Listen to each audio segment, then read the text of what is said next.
Eventually, the day came when she was no longer there, and just the tattered remnants of 160 egg cases covered the rock face she had guarded. For some species, bringing new life into the world also serves as a final act. Here are 10 animal mothers that die after giving birth. Number 10. North Pacific salmon. The spawning process of the different species of these fish is an arduous one. First they swim, sometimes thousands of miles, to their own birthplace. They make nests until exhaustion overtakes them and often die after their eggs are laid. These are just dead salmon here building up in the river. They've laid their eggs and died. Number 9. Mayflies. They live only to procreate and keep the family line going.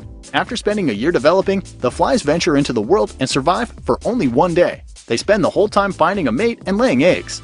Number 8. Giant Pacific Octopus.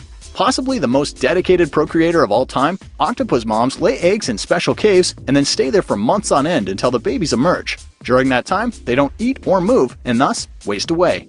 They stop eating, they stop really caring for themselves. It's more all about the eggs, actually. Number 7. Social spiders. These arachnids spend the early weeks of motherhood regurgitating their own food to provide nourishment to their hatchlings. After about a month, once her little ones are stronger, she ends up getting eaten by them. Number 6. Longfin eels. These New Zealanders die after spawning, but at least they live a long time beforehand. Mating is the last thing they do in their roughly 35-year lifespan. Number 5. Praying mantis. Reproduction for the mantis is pretty much a bloodbath. The carnage begins when mating ensues, with the female biting off the male's head. She then proceeds to eat the rest of him. After the work of laying eggs is done, she too soon dies. Number 4. Ticks. Like many other insects, female ticks die after expelling their eggs. She doesn't go out hungry though, as she fills up on host blood for about 24 hours before mating. Number 3. Cecropia moths. Not many young make it to adulthood, which, really for the species, isn't all that fabulous a time anyway. Adult moths can't eat, so they really only survive long enough to produce the next generation.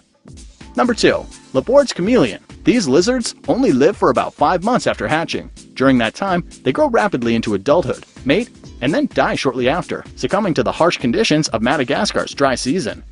Number 1. European glowworms. In the beginning of their lives, they have voracious appetites, but as they age, their lust for slugs and snails wanes. By the time they reach childbearing age, they have no appetite at all and starve to death shortly after birthing their young.